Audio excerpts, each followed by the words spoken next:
किसी को बारूद से उड़ाया, किसी को कीटनाशकों से जलाया, किसी के प्राइवेट पार्ट पर वजन लटकाकर बिजली का झटका देना, सिर दीवार और जेल के दरवाजे में कुचल देना, किसी के शरीर को सुइयों से गोद गोद कर छलनी कर दिया गया। और ये सब कुछ हुआ सीरिया की एक खूनी जेल में। वहां के तानाशाह बशर अल असद के एक इशारे पर बारूदी सुरंगों से घिरी इस जेल में जाने का मतलब था सिर्फ मौत, खौफनाक और दर्दनाक मौत। आज आपको इस वीडियो में दिखाएंगे असद के सीरिया छोड़कर भागने के बाद कैसे खुला इस जेल का राज। देखिए जरा। काल कोठरियों की खूनी रातें, विरोध में उठी हर आवाज कर दी गई खामोश। सीरिया का कत्ल खाना सेडनाया जेल, 72 तरह के टॉर्चर से 1.5 लाख लोगों का कत्ल, अनजान जगह पर फंसे 1 लाख कैदी, इंसानों का स्लॉटर हाउस यानी कि बूचर खाना, सीरिया की वो खौफनाक जेल जहां लाखों लोगों को उतारा गया मौत के घाट। टॉर्चर के तरीके दहला देंगे आपको, देखिए। कहानी बशर अल असद के उस कत्ल खाने की है जहां से आज तक कोई नहीं लौटा। सीरिया में राष्ट्रपति बशर अल असद का शासन समाप्त होने के बाद यहां विद्रोहियों का कब्जा होते ही सीरिया की कुख्यात सेडनाया जेल एक बार फिर से चर्चाओं में आ चुकी है। ये जेल कैदियों पर अपने टॉर्चर के लिए बदनाम रही, जहां असद शासन के दौरान लाखों विरोधियों को फांसी के फंदे पर लटका दिया गया। सीरिया में 13 साल के विद्रोह ने आखिरकार बशर अल असद को देश छोड़कर भागने पर मजबूर कर दिया। इसके साथ ही सीरिया में 5 दशक से चले आ रहे असद परिवार के शासन का अंत भी हो गया। इस्लामिक चरमपंथी हयात तहरीर अल शाम यानी कि HTS के नेतृत्व में जब इस्लामिक विद्रोही बल राजधानी दमिश्क में घुसे तो लोगों ने जश्न मनाना शुरू किया। विद्रोहियों ने सरकारी जेलों में वर्षों से बंद कैदियों को रिहा करना शुरू कर दिया। इनमें सबसे बदनाम जेल सेडनाया जेल ही है, जिसे इंसानों का स्लॉटर हाउस कहा जाता है। कुछ कैदियों को दीवारें तोड़कर निकाला गया। जो कैदी ढूंढ लिए गए हैं उनमें से कोई ठीक से चल नहीं पा रहा तो कोई सब कुछ भूल चुका है। इस हद तक उन्हें यातनाएं दी गई हैं। ब्रिटेन स्थित Syrian observatory for human rights ने साल 2021 की अपनी एक रिपोर्ट में बताया था कि सीरिया के बशर अल असद के शासन के दौरान जेलों में 1 लाख से ज्यादा लोगों को मारा गया है। इनमें से 30,000 से ज्यादा लोग अकेले सेडनाया जेल में मारे गए। ये जेल अपनी यातनाओं, हत्या और जबरन गायब किए जाने के लिए कुख्यात रही है। राष्ट्रपति असद ने अपने खिलाफ आवाज उठाने वाले लोगों को कुख्यात सेडनाया जेल की काल कोठरियों में ठूंस दिया था। इस जेल के स्लॉटर हाउस यानी कि बूचर खाने में बंदियों को 72 से ज्यादा तरह की यातनाएं दी जाती थी। इस जेल में 1,57,000 से ज्यादा लोगों को यातनाएं देकर मारा जा चुका है, जिनमें 5,274 तो बच्चे और 10,221 महिलाएं भी शामिल हैं।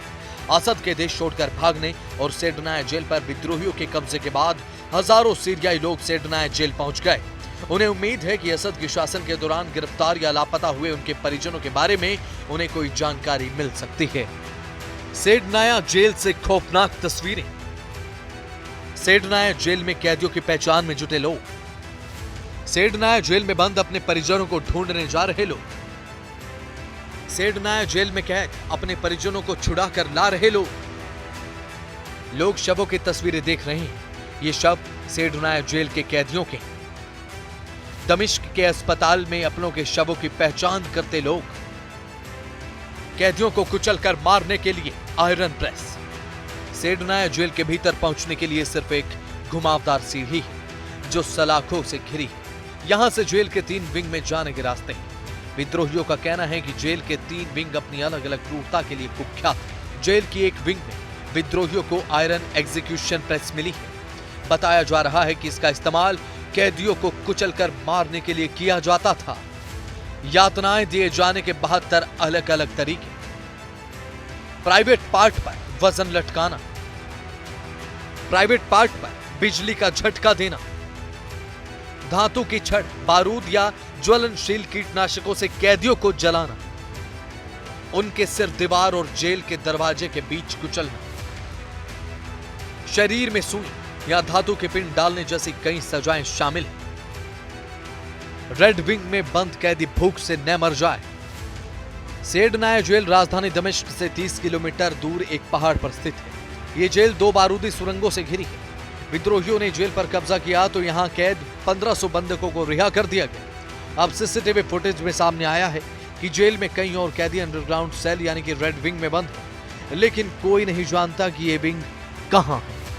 कहा जा रहा है कि रेड विंग में 1 लाख से ज्यादा कैदी बंद हैं। असद के सभी वफादार जेल अधिकारी भी भाग चुके हैं। अब किसी को पता नहीं कि रेड विंग आखिर है तो है कहां। असद विरोधियों की सामूहिक फांसी। एक रिपोर्ट में बताया गया है कि 1 सप्ताह में 1 या 2 बार होता था। कैदियों को समूह में लोगों को फांसी दी जाती थी, जिसमें हर बार 20 से 50 लोग होते थे। फांसी देने में कुछ मिनट पहले उन्हें मौत की सजा के बारे में बताया जाता था।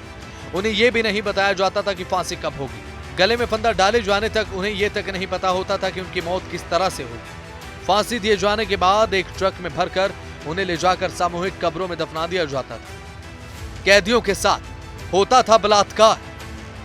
एमनेस्टी की रिपोर्ट के अनुसार कैदियों को नियमित रूप से प्रताड़ित किया जाता था। इसमें पिटाई से लेकर यौन हिंसा भी शामिल है। इस दौरान कई कैदी मानसिक यातना का भी शिकार हो जाते थे।